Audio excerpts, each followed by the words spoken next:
One's name was Matt, and Matt I thought was probably the coolest person alive at that point in my life. Matt Johnson was his name. Matt wouldn't care if I used his name, which is why I'm using it. But and his friend's name was Darren, and the two of them, I'd been told to say no to drugs.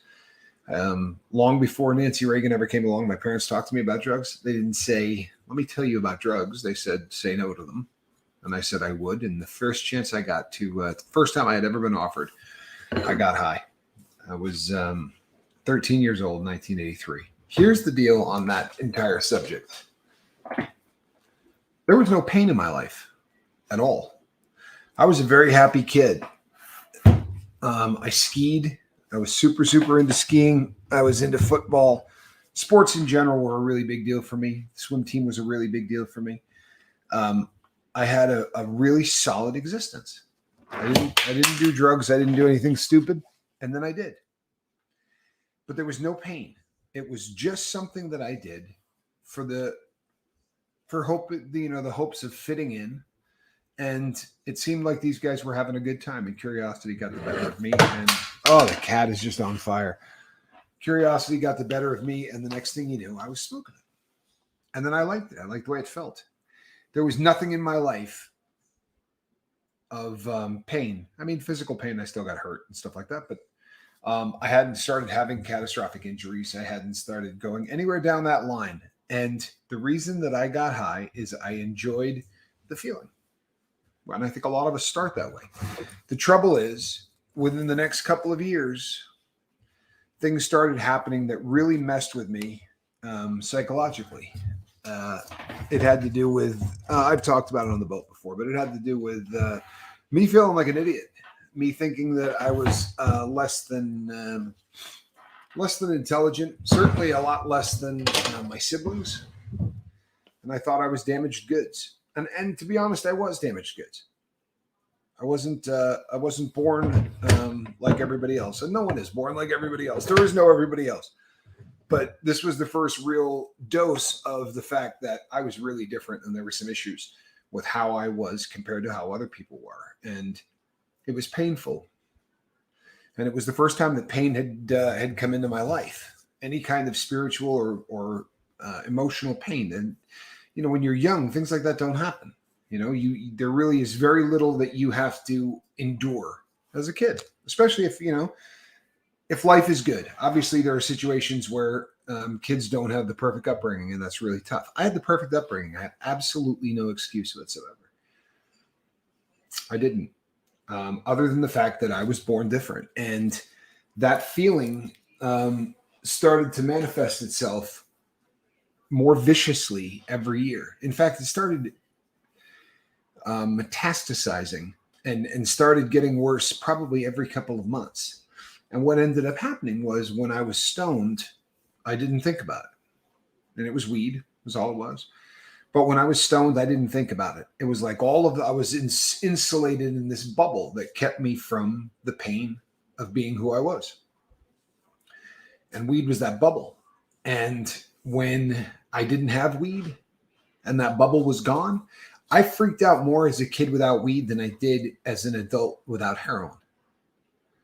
As an adult without heroin, I would sit down, I would try to come up with a plan. As a kid, I went postal. For real. I couldn't handle not being stoned. And again, not in the beginning. In the beginning, it was just fun. And I would smoke for 2 or 3 weeks, and then I would run out of money. And a week would go by or 5 days would go by or whatever. And it was just, you're waiting until you got a little cash and you might buy a little bit more weed. But once I had pain in my life, once there was something that was a constant reminder, something that I thought about around the clock, once that became a reality, then my need to get stoned became all encompassing. I used to, and everybody, when they first start getting high, you realize that, holy crap, that black stuff in the pipe will get you stoned if you smoke it. Scraping resin became a thing. And I used to, one of my favorite things to do was to volunteer to clean people's pipes. I mean, as a kid, that was the thing. I'd say, you want me to clean that? And, I knew old burnouts, guys that were in their 30s and 40s that would go, oh, dude, you want to clean? I got like 5 or 6 of them. You can clean them all. And I'd leave it a ball of resin about that big. And I would take it home and put it away. so that on the times where I had no money, I had resin and I could smoke that garbage. And I remember times scraping pipes in school, in the high school bathroom, sitting in there for 45 minutes on a bathroom pass, scraping a bowl to smoke it. But the point is that prior to pain, drugs were just fun. And for the 80% of people on this planet that use a mind-altering substance who never get addicted to it, it's just fun. And it's the vast majority of people. But for some of us, it becomes an answer to a problem. The problem is I'm in pain. I can't stand how I feel. Mentally, physically, emotionally, spiritually, whatever.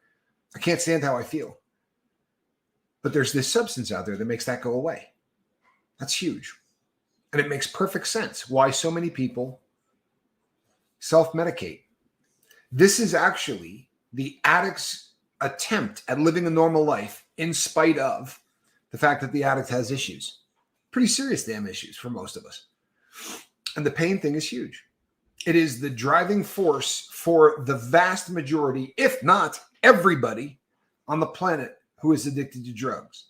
That feeling of the need for self-medication is massive. And there's a part of me that thinks not only does self-medication make sense, it's almost honorable. I'm not saying drug use is honorable. It's a mistake every single time. But the idea that someone is saying, I'm broken the way I am, there's something seriously wrong and I need to figure it out. It's not a great method, but it makes as much sense as so many other methods that it's crazy. You know what? Let's bust on Scientology. We've got a lot of Aaron people over here. What do you think Scientology is? Aside from a cult and all of that other stuff. It is a desire for people to come up with a way to cope of getting through a lifetime of feeling pain and anguish. Religion is that for a lot of people. Cults are that for people who really need it, really need it. And there are parallels between addiction and getting dependent on something like Scientology. And Aaron and I can have a conversation about things that we strike on the same cylinders often, in spite of the fact that we're talking about two wildly different subject matters. It is the desire for us to make sense of something that we cannot make sense of. And for the rest of the world, we do things like I do now. You make lists, you journal, you structure your life in such a way that you're doing the same things that bring you peace, and you eliminate the things that bring you pain. That's the theory, right? And it works really well until it doesn't. So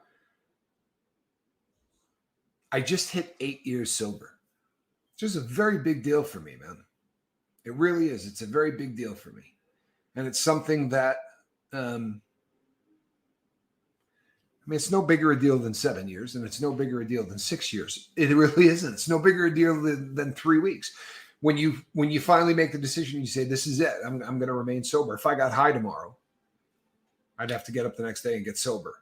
It really is a one day at a time thing. However, when times go by, like an 8-year mark, a 7-year mark, a 5-year mark, whatever, you end up building that up in your head as if it's a different day than the other, hundreds and hundreds of days that you have remained sober. It's not. It's the same day. But you build it up in your head as a much different day. And you feel like you look forward to it. When I was a couple of months out, I started thinking, damn, it's about to be 8 years. And then as I got closer to the 27th, I thought, bam, really close. And then on the 26th, I always reminisce about the stabbing and all of everything I was right up until that point. 69 days, no alcohol. I'm so glad that I looked at that. I got 3 screens up and I'm trying not to look at anything you guys are writing. I'm really making an effort to do that because I can get really sucked into to the chat, and it's fun. It really is. There's nothing wrong with it, except that today there's a lot I want to talk about. Today there really is a lot I want to talk about, but that was huge. That absolutely needed to be touched on. 69 days, no alcohol is incredible. And early on, those numbers are huge. Really huge. 69 days is massive. A year is massive. When you start There's a reason that we count.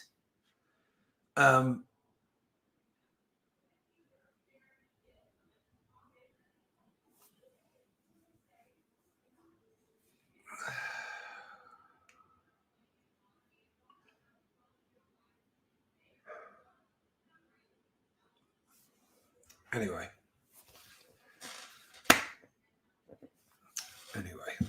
so 8 years rolls around. And you build it up in your head as something massive.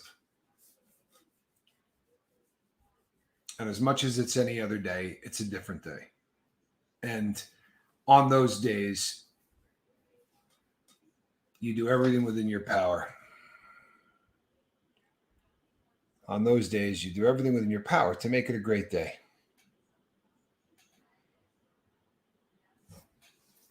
You do everything in your power to make it a great day.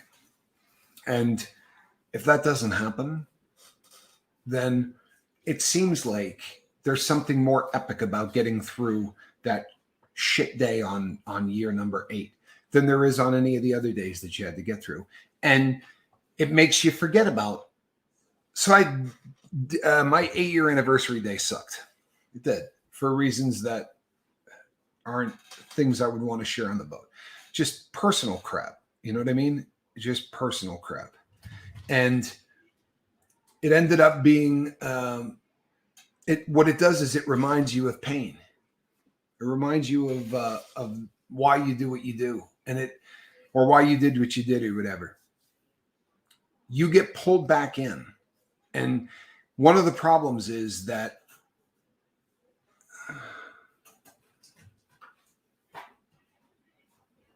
hey, Mel, I'm sorry, brother or sister. I don't know. How about if you tell me what you are so that I don't make a mistake? I struggle with the gender thing because we get names that just are difficult, and I don't want to mess this up. Certainly, I don't want to. But Mel, I'm sorry. I can't imagine that. It's going to happen to every one of us, but I can't imagine that. That had to be just excruciating. That's pain. That's what we're talking about. And then you know what? It's legit. Interesting. You're talking about pain. My autoimmune disease is killing me today. I am in major physical pain. Joints are hurting so bad. There are a huge number of people on this planet. Cowgirl. Sorry, Mel. I'm sorry. I'm telling you, if I guess that, I don't think I've been right in 2 years. It'll be 2 years next month that the boat's been doing this, and I don't think I've ever done right. I know a girl named Rick. We've had people in here with names very similar to it was Rick. We have a girl that's a subscriber whose name is Rick. Yeah, and I'm sorry, Tony, for the physical pain. The physical pain is something that here's the difference. The way I look at it, and if I spent a lot of time thinking about this, because my drug of choice is pain medication, right? Whether it's heroin or whatever, it's pain meds, it's opiates. The mu receptor is the morphine molecule is the bane of my existence and has been since I was about 14 or 15 years old. It got really bad when I was in my 20s, but yeah, I'm sorry. I'm going back to Mel. Mel, I'm so sorry. I'm trying to roll on, but I can't imagine what you went through last night. I'm so sorry. I really am. Pain pills are my drug of choice. Kimberly, I completely understand. Boy, do I understand. And for those who are dealing with physical pain, there is no sin to taking care of physical pain. There's a reason we have an mu receptor, right?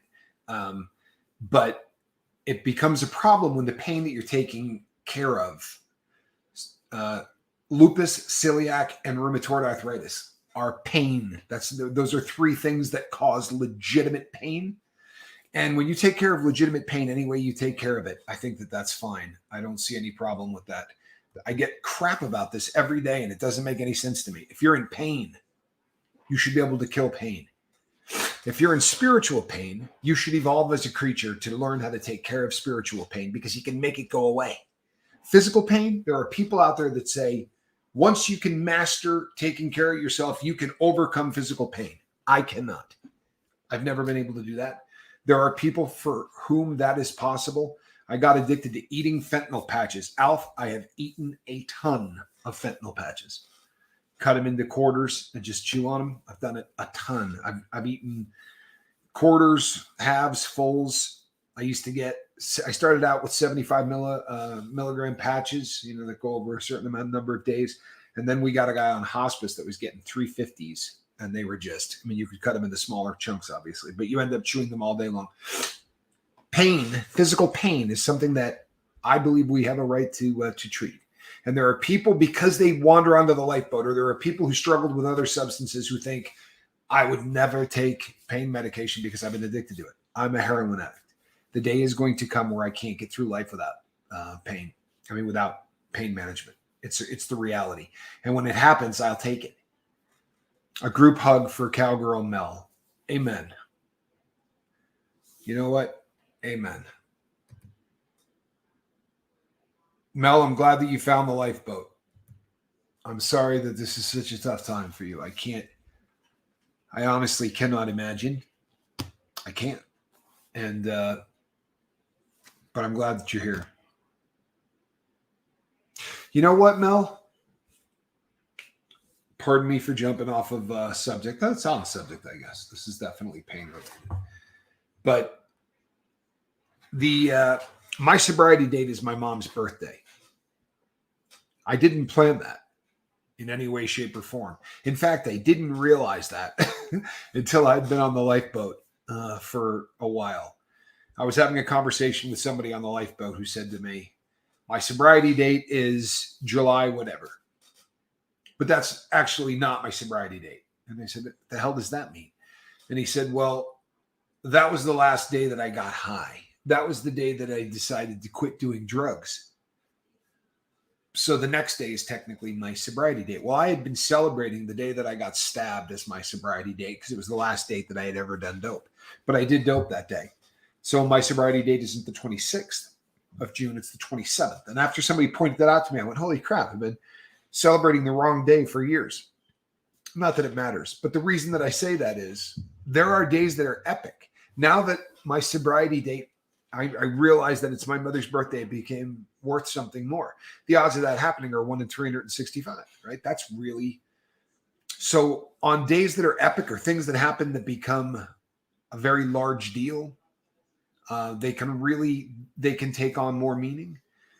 I understand completely why you got wasted last night. I don't think there's anybody on the lifeboat, past, present, future, who will not understand exactly why you got wasted last night.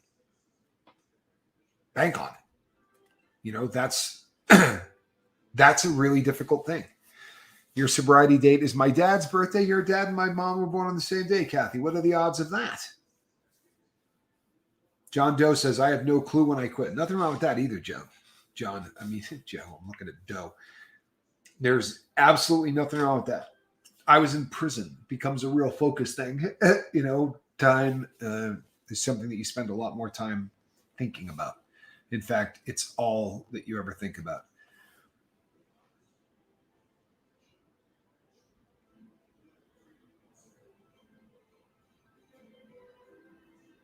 Kelly says, those in pain are made to jump through hoops just to get prescriptions filled. It's infuriating. It is. It absolutely is.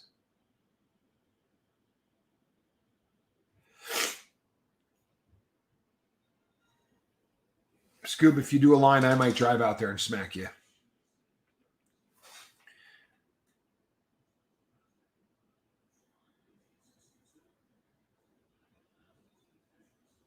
Sorry, peeps. I know the camera's jerking all over the place, but that's because I'm running a touch screen. And I was trying to read something. I've missed out on a lot. And I apologize, people. Small community in Utah. Tough one. I'd rather be here. Well, we're glad that you're here.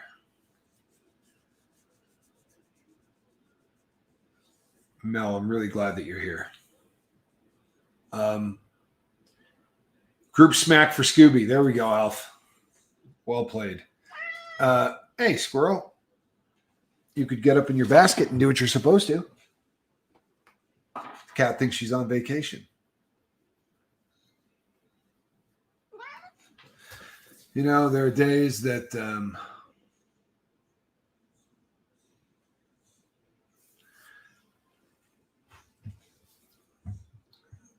availability of pain meds is going to become a real problem since they come from China. There are a lot of medications that we're really struggling to keep on the shelves here in the United States. Lemmy says 25 watching, only 15 likes. I can't believe 25 people are still watching me. Having a real struggle today, people. There are times that I can talk for an hour about whatever I'm trying to get out of my head, and this is that's because gabapentin. Alf says I can barely get my gabapentin. Gabapentin is the 5th most prescribed drug on the planet right now. So in this country, the problem with gabapentin is this: it was made under the name brand Neurontin, and it was given out for very, very few things. Right? It was an anti-seizure medication. That's what it was made for. And as an anti-seizure medication, it took up this much of the market. And then they started to go off-label with that stuff and started writing prescriptions for things that have nothing to do with seizures. They started to write prescriptions they use gabapentin now as an antidepressant in some places. They use it to manage pain a lot. It's used as a painkiller now more than it's used as anything. And it's not what it was designed to do. I'm not saying it doesn't do it. I'm just saying that they're prescribing the dog crap out of it. They call them Johnnies. In a lot of places on the planet, they refer to them as Johnnies. And they sell them $1 a piece. They've become a very abused drug, which really kind of blows my mind because it doesn't really, I don't know. The psychoactive effects of it are... they're not really profound, but it is there's a lot of people doing that drug. I was prescribed gabapentin for nerve damage after carpal tunnel surgery. Messed me up bad. There are people for whom gabapentin is really an issue. So gabapentin is in a family of drugs that treat nerve pain. Instead, they do it a completely different way. You hear doctors say regularly that opioids don't treat nerve pain. I don't know that I know that.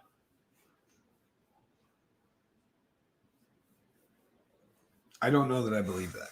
But that family of drugs, they started moving more stuff into it. It started to be the next one that came out was Lyrica, which is pregabalin. And pregabalin does the same thing that Neurontin does with a shit pile more side effects. Some of them that are just really, really rugged. The one that most people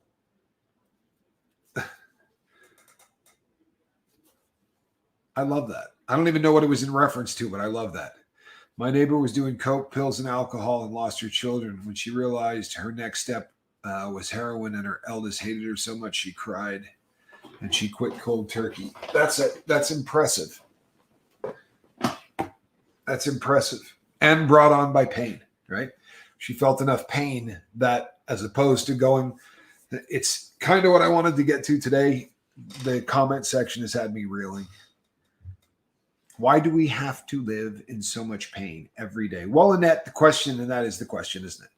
Really, that's where I would like to take this. The question becomes, is it physical or is it other pain? Because we're going to break pain into 2 segments, right? There is physical pain and there is other. Because physical pain, pretty basic. Everybody understands it, whether it's a toothache, it's a headache, it's a brain tumor, whatever is causing you physical discomfort, that's pain, right? The other pain falls into everything that isn't that. So you've got spiritual pain, the inability to connect with something bigger than yourself. or the need to, or I'm prescribed gabapentin with Suboxone for pain management. I had no clue about them. Well, Suboxone is a very, very long-term pain medication for that reason. A lot of, and that says spiritual pain. Okay.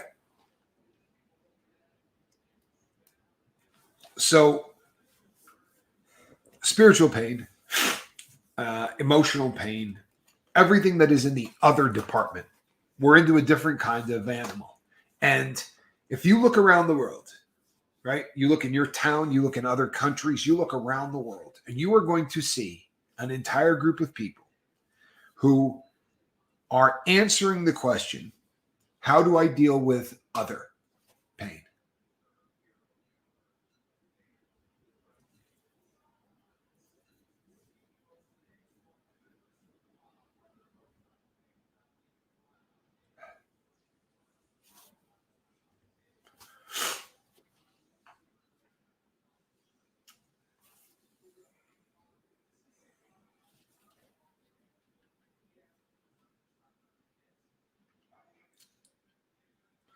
Sort of done with living this way. I'm too old and I have no dependents. Just a waste of space now. I'm worth a lot of dosh dead. And I think my daughter would be cool with that.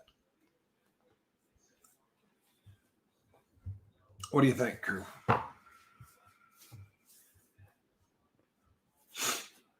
What do you think?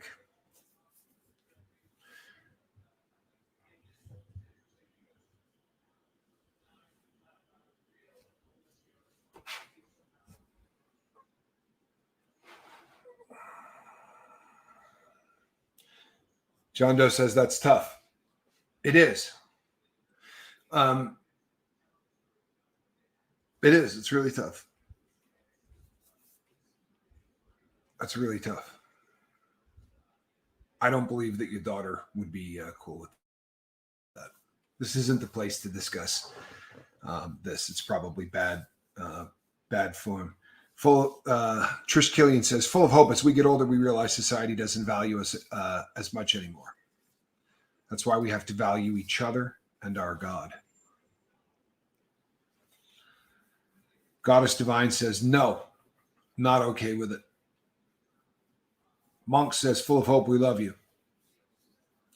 Rose says, I felt that too. It's something I switched in and out of due to pain. You don't need to bounce, but you need to think about what puts you into a space to make that statement. And the other type, as I was saying, this is why I'm so bad, people. The comment section today has done this to me all day. And it's legit. I mean, how do you not respond to that? But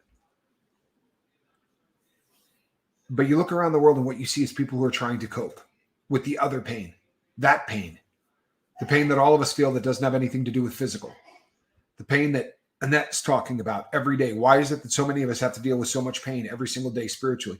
Because that's how we're built, right? We have these emotional, we're built with a pantheon of emotions, a crap pile of them. However, we focus as human beings on one of those emotions, or two of those emotions, or three of those emotions, and they become the focus. And what you focus on, I promise you, will become your reality, right? We've done 150 shows, I kid you not, on people who have just, the kid with Down syndrome that finished an Ironman triathlon was one of the most heart-wrenching shows that I ever did. And you look at this person and you go, how is this friggin' possible? Right? Every gift that God could give a person, physically, mentally, spiritually, I got it. There's no way in hell I could pull it off. There's no way in hell. Why? Because I have learned over the years at getting really good at focusing on the wrong crap. You watch people that do yoga every day and you go, oh, they like being in good shape. They're working a way out to deal with the other. You watch people who play golf and you go, oh, this is super into sports. No, it's a way to deal with the other. I promise you, everything that we do in life is an absolute focus on the other. You go out and you play tennis. You say, well, it's for exercise. It's to take your mind off of all of the things in life that suck for 2 hours at a whack. Golf, 5 hours at a whack, right? My relationship with God has been the greatest thing in the world for me dealing with pain, other pain. It doesn't matter if there's anybody there. There doesn't have to be somebody in my 5 to take a phone call. I can sit down and I can pray. I try to do what I can. I'm not preaching to anybody, but I try to do what I can to not say or think things that would bum out my higher power, right? F my life was something I used to say about 25 times, 30 times a day. I have a feeling my higher power wouldn't dig that. And I don't think it's very good for me. It took me off in a direction where my focus, where I put all of my energy, when my brain is firing full, if I concentrate on everything in my life that sucks, pain will be my reality 24/7. My other option is simple as hell. I get a spoon, a lighter, a 10 bag of heroin, and a syringe, preferably a U-100 with a long blade. And I stick heroin in my veins. Knocks it out like that. Problem is, it knocks out freaking everything else. Everything. Love, gone. Right? Hate, gone. Pain, gone. God, gone. Family, gone. Work, gone. Responsibility, gone. Truth, gone. Soul, done. That's it. Plain and simple. That's it. So I need a plan B. I need a third option because those two don't work. Sitting and hating my life around the clock doesn't work for me. It doesn't. I tried it. I'm sober. That crap doesn't fly for me. It doesn't. That white knuckle stuff, I've never been any good at it. That's why I failed so many times. The reason that I made it this time with Q is because I got out of my dome. I wrote down exactly every single thing in my head, got that put down onto paper. Years, 8 years of it now. I write down everything that's going on in my head. And you know what I did? I peeled the friggin' onion and I kept taking the skins off of that thing. Kept taking the skins off of that thing until I got back to the original sin. I started the show with it. Okay? Getting high wasn't about getting high anymore. All right, when did that shit change? At what point did I go, this isn't just about fun anymore? This is about me feeling right. This is about me being normal. That's what this is about. I want to be freaking normal. You know? Dope's going to do that. That was what it is. All right, when did that happen? What caused that to happen? You think the pain from 13 is still with me today? It's not. All the shit I did to run away from that pain is what's with me today. Convicted felon, right? No getting away from that. Divorces, hurt people, lies, theft, all that crap, no getting away from that. So I learned to cope with the things in my past, and I came up with methods for doing it. And they seem simple as crap. And they are, for the most part, simple as crap. I go for long walks, right? I do deep breathing exercises. I work out, not as much as I should, but I work out. I walk. I get out of Dodge when I start feeling myself slip into that other, that pain that doesn't come from the physical. When I start slipping into that crap, I'm getting up out of the chair that I'm in, if I'm in a chair. If I'm in a room standing, I'm leaving the room. I'm leaving the house. You know, get used to it. If you know Tommy, that's just how it's going to be. I'll be right in the middle of and it doesn't mean you did something wrong. But I can be in the middle of talking and just go, you know what? I got to go. I'll be back. I'm in a bad place. I'm in a bad place. Learn to deal with your brain. It's a machine. It's not a great functioning machine, but it's an amazing machine. And once you have some kind of an idea of how it works, these things mean nothing to anybody on the planet, except a small group of people who absolutely adore them. Taking them apart, farting with them, touching them, playing with them, shipping them, right? This takes up a great deal of my time. And when I have one in my hand, I'm happy. So am I going to make more money slinging watches or being a public speaker. I can make more money in 2 days as a public speaker than I'm going to make in 2 months selling watches. When I was a public speaker, I made a lot of money. It pays ludicrously well. Seriously, it's not rock star money, but it's damn near rock star money. You know, you can go on stage and work for a couple of hours, an hour and 45 minutes, something like that, and make $2,000 to $5,000. I mean, that's really easy money. But it doesn't make me feel like this, right? Silly as shit. But it doesn't make me feel like this. Dealing with things that make me happy, that goes on a list, man, right? That goes on a list. These things make me happy. Well, I'm going to play with them. These things make me miserable. I'm writing them the hell out of my life. You say, well, Tommy, there are things you can't get out of your life. I'm not so sure of that. If I can't get it out of my life, I sure as hell am going to figure out a different way to deal with it, because the pain aspect of it, I'm getting that out of my life.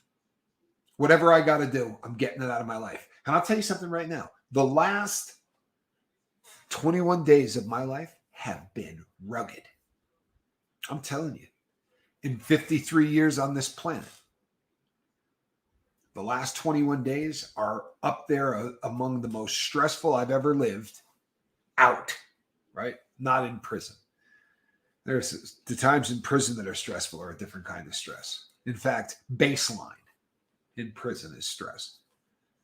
You know, you're not ever on coast mode and just having a good day. You're always in prison, and that pallor hangs over you at all times. But since getting out, the last 3 weeks of my life have been more rough than anything I've ever endured. You know, moving after as long as I had been where I was, that's tough. Forget the physical aspect of it, because I'm a crippled old man, and boxing up a big house and moving it halfway across the country and then unloading it. That you know, moving is just stressful as hell. And you're saying goodbye to everybody and everything that you know. That's tough. And on top of that, I've got all the BS from my past that just crawls up behind me every day. Then, you know what I've got on top of that? And I'm just going to be honest. We'll talk about it, right? On top of that, I've got hundreds of people that I deal with on a regular basis. Hundreds of you that I deal with regularly that need advice, and you know what? I love all of you, every single one of you. I really do. There are times where I'm going to look like a jackass because you people get up really early in the morning and listen to me, and you stick around really late, you know, and put up with a lot of crap to be a member of the Lifeboat. This has not been the easiest channel in the world, and you've grown with us, and you've just been amazing all the way along the line. Truthfully, I love all of you. But when you speak to a couple of hundred of you, you know, I'll get an email or a text, and someone will say, you know, I'm having a problem with Linda, and I'll go, you got to fill me back in. You know, tell me again who Linda is. And I know I offend people. I talk to hundreds of you. I email back and forth with hundreds of you. You know how hard that is to do when you're moving from one place to another, right? For that last 2 weeks that I was in Nevada and the first week that I've been here, man, being in contact with anybody has been impossible. Anybody. And I don't have to be in contact with anybody. I have to be in contact with 150 to 200 people. So I know that I've become a part of sobriety for a lot of people, that I'm an integral part of that sobriety. That's a good deal of pressure. It is. And I've chosen it. Why? Because it keeps me from thinking about my own pain. Right? It's absolutely, people say all the time, you know, Tommy, you talk about how there's science to back up that servitude, helping others or whatever, releases more feel-good chemicals than anything. I've said it a bunch of times on the boat, and it's a fact. And I get a lot of people that say either they don't believe that that's a fact or whatever. Sorry. You know what, Annette? It is harder to connect when you get older. It is. You know why that is? Because I can explain that to you.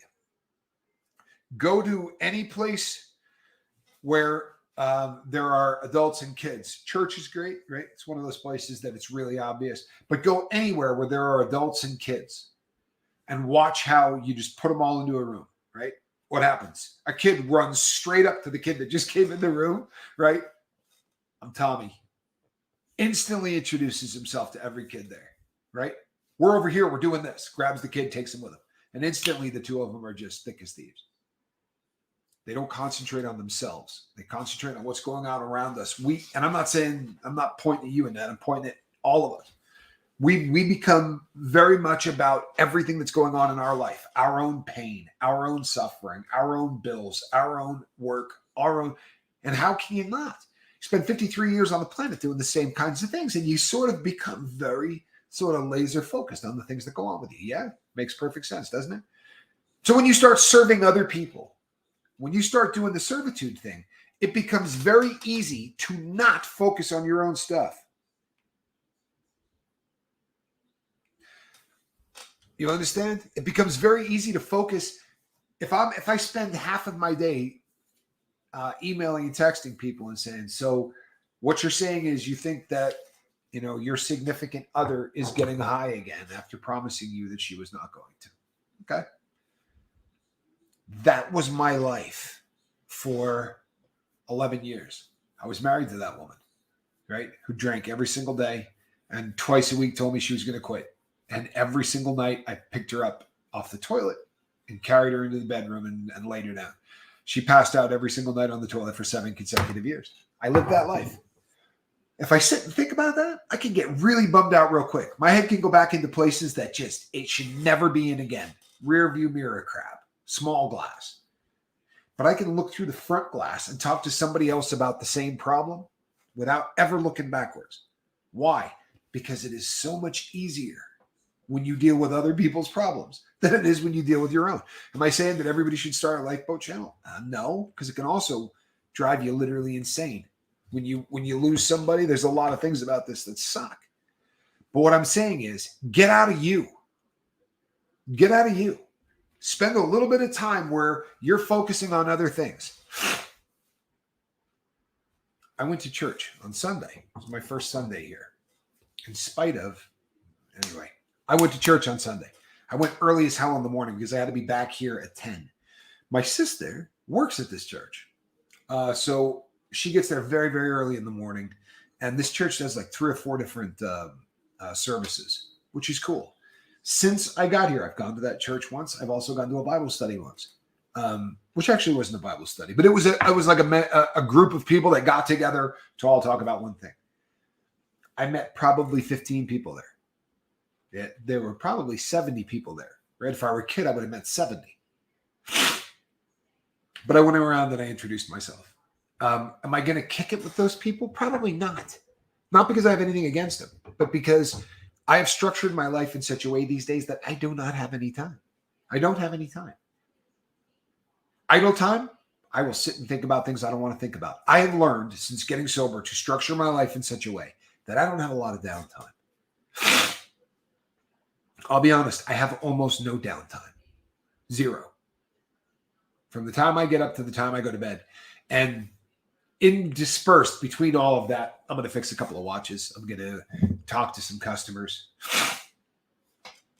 This is the focus of my life. The lifeboat is more important to me than anything that I do. And I mean what I do. It's not the most important thing in my life. I would drop the lifeboat tomorrow if it got in the way of my son or my daughter.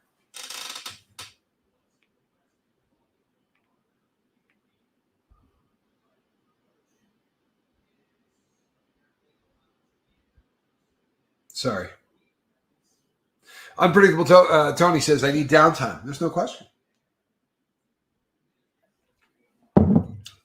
Structuring my time the way that I do is how I've managed to stay sober for 8 years. And I did the same thing inside versus outside. Make no mistake, I have downtime, but it's never spontaneous. You understand what I'm saying? My life is structured. Not everyone needs to do this. I do. this for a whole host of reasons. This is what works for me. Now, downtime is essential, but I schedule it. And the reason is, Tony, that if I say, you know what, from 2 to 4, I'm going to go do this as a way to relax, I can do that. If instead I just have a couple of hours that at any point in the day I can just kind of sit down, what ends up happening is I have a brain that works in such a way that if I haven't given it something to do, it goes and does things on its own. And this is a lot of people, right? But this is really something that I struggle with. My brain will run wild unless I give it an assignment. So if the assignment is downtime, I do really well. If downtime just shows up and my brain doesn't have an assignment, it finds something else to do. And that's usually disruptive at the minimum and malignant, right? At the worst. It really can be something that can mess me down. Sorry, hold on a second. Sorry. The pain thing. Pain thing is real. Physical pain, you guys know how I feel about physical pain. Figure out a way to treat it. Whether that's going to be whatever it is you need. We were not designed to suffer physically for the entire time we're on this planet. Get treatment. You know, I would recommend every single thing that you can do to get treatment that does not have anything to do with the poppy plant, right? If you can avoid the morphine molecule, please do. It's going to make your life better. You're going to have a better life if you do not have the morphine molecule in it. If you can't treat your pain without it, then use some kind of painkiller that you need to treat pain. You know, if you're treating pain that is in the body or pain that's in the mind, you know that way better than I will or anybody else will.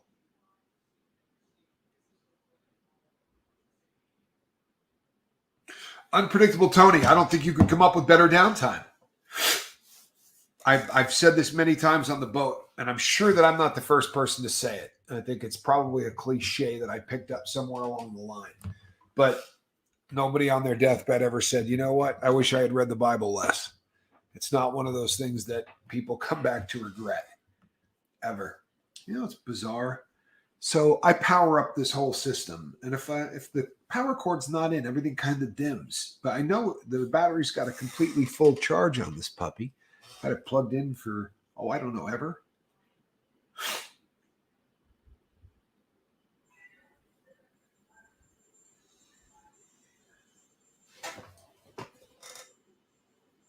Sorry. You know what I did, people? I removed all of the comments off of the screen. So I've been only looking at the comments on the side screen.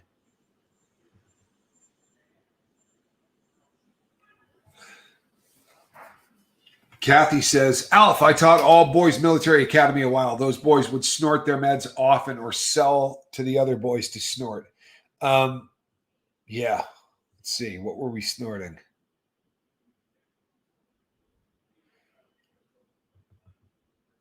Let's see.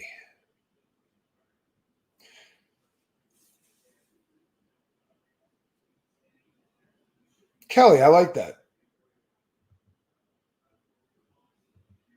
Tommy, I have an issue snorting my Wellbutrin. Have you heard of this? I struggle, guys. Alf. Damn, I'm so glad that I read that. Okay, Bupurion is the drug that you're snorting. Have I heard of it? I've snorted my body weight in it. Yeah, I have snorted a crap load of it. I assume that you're doing time-released versions like 150 milligrams or 300 milligrams. You got to chip off an outside, or are you doing the instant release 75 100s or all of those where you peel like a purple or a blue coating off the outside? Which ones are you doing? And I'm asking because there is a very big difference. Dominic, good for you. Good for you. No problem with that at all. If you're taking them as needed, you're good. It's a non-issue. Snorting Wellbutrin is not good, though, Alf. Snorting Bupurion is a serious thing. It is an epidemic north of the border. When I was in federal prison on my first prison sentence, every single person in the entire prison the blue instant release. Well, on the bright side, you're not doing the stronger of the pills, which should mean that it's going to be a little bit easier to get off of. Number one, does it not mess up your snout? Tylenol here as needed. Good. I really love this channel. So productive and positive. Pure bliss. God has blessed you, Tommy. Thank you. Well, God has blessed me. There is no question. I need the lifeboat, and it's been a great outlet. It hasn't been all fun and games. There's been some tough stuff. It's still tough stuff. Dominic, that's tougher. Well, I have absolute faith in you, my friend. You're going to, if you're still drinking, the day is going to come soon where you're not going to. Alf, I hate Wellbutrin. I stay super busy and I have no time for spaciness. Well, snorting Wellbutrin is a completely different animal than is taking it orally. When you snort Wellbutrin, the effects are very similar to cocaine. Obviously not to the degree, but that's why people snort it. It takes you right up. You're up for a very, very brief period of time, and then you come right down. But what Kathy is saying is relevant, Alf, and the reason is you snort Bupurion, you snort Wellbutrin, and you get that initial rush that almost feels again like cocaine. And you get a good solid dopamine hit, and your heart starts racing, and all of those things happen. However, when I've messed with alcohol here and there, still trying to quit, and you're going to. Yeah, and you're going to. No issues whatsoever, but I promise you're going to. Keep coming here. Keep listening to everybody. The comment section on the lifeboat brings so many people together that have all successfully kicked things and all done it in different ways. And you can learn so much from the comment section here. People, I'm the DJ, right? I'm not the music.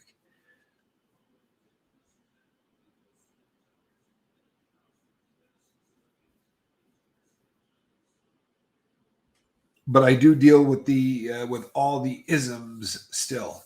You know what? Yeah, I have high hopes now that the pain will be softer. I know this isn't a grief group, but hey, I can listen and lay off the booze soon. You know what, Mel? We don't care if you're drinking. How's that? We believe that eventually people who come here and listen, eventually they quit.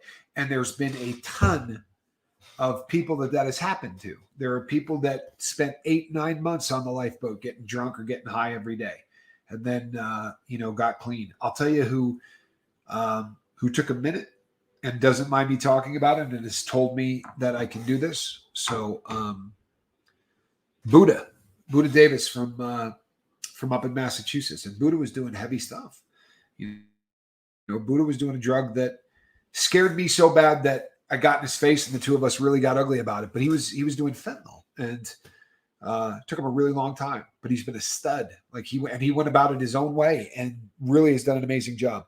When I was in prison, they cheeked everything and then traded him for commissary. Well, the biggest cheap drug in prison is Wellbutrin. No, Alf, it's not a drug that you hear a lot about, but you're not the first person on the lifeboat to tell me that they abuse it. A bunch of people have. The kids were snorting their ADHD meds. Well, that's speed is all that is, Kathy. I mean, that's really hard stuff for real. I mean, as far as Wellbutrin it's not an SSRI. It's something else, but it's an antidepressant. And the trouble with snorting that, Alf, is that there are two mechanisms going on just in the drug end of it. So you get that initial rush and all of that, but you still have the what it's going to do in the brain that has nothing to do with that buzz. Unpredictable Tony says, I found when I stopped hanging out with people who drink, I don't drink. We talked about this the other day, actually, and it's huge. It's huge. How do you stay sober? People, places, and things, right? You have to change what you do every single day. And that also gets right back to pain. When we're living in pain daily, It's called a moment of clarity. Your mind is saying, here's your choice. Here's your chance. Just change your life. I love that. James Novak. Human influence is huge. Leave your drinking friends. Yeah, the reason that we say here at the Lifeboat, I don't care if you're high. For God's sakes, keep coming back. I don't care if you're drunk. Keep coming back. Why? Because you're going to be the lone drunk. You're going to be honestly, if there's 50 people on the Lifeboat, 3 or 4 are probably getting high, maybe 5. Well, if there's 45 sober people and 5 people drinking, that's a great scenario. If there's 45 people drinking and 5 sober people, that's a crap scenario, right? If everybody on the Lifeboat was getting high and a couple of people who were sober wandered on here, we'd end up getting them high. The way that the Lifeboat works out, this is the best place that anybody doing drugs could be. They're going to hear a lot of positive stuff. They're going to hear positive messages. They're going to hear people who got sober. And those people are going to do a lot more for their sobriety than I could ever do. So, yeah, keep coming back. Mel, keep coming. Dominic, keep coming. This for you, Mel, is a very serious opportunity. It really is. It is going to get easier now. If you have not had anything today, just get through today. Have the day that you spread those ashes be the last day that you ever use. But you don't have to worry about eternity. You got to worry about today. If you can get through today, we're going to come back tonight. We're going to talk to you. We're going to talk to everybody.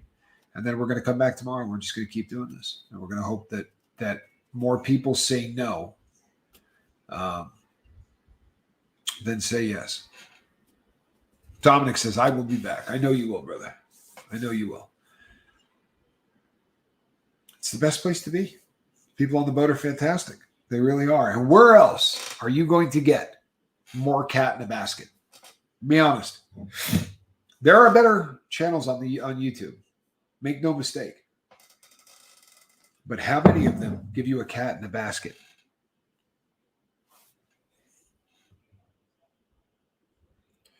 Mel, are you kidding? Mel says, thanks for having me in chat. Mel, I am lucky that you are here. Truthfully, I am lucky that you are here. I'm lucky all of you are here. It's not something I ever want to lose sight of. I am blessed as hell that people show up and listen to this, because doing that brings everybody together. Good morning, Rick Smith. Says Balake. All right, peeps. You know what it is? It is. It's the time to start the day. I'm going to be really honest. You know what I'm going to go do? I'm going to go get back on that mattress. I slept last night a decent amount, but I said I have to schedule everything. I'm getting about a third of the sleep that the doctors tell me I need to get. And I keep finding out every day how much more important it is that I actually get sleep.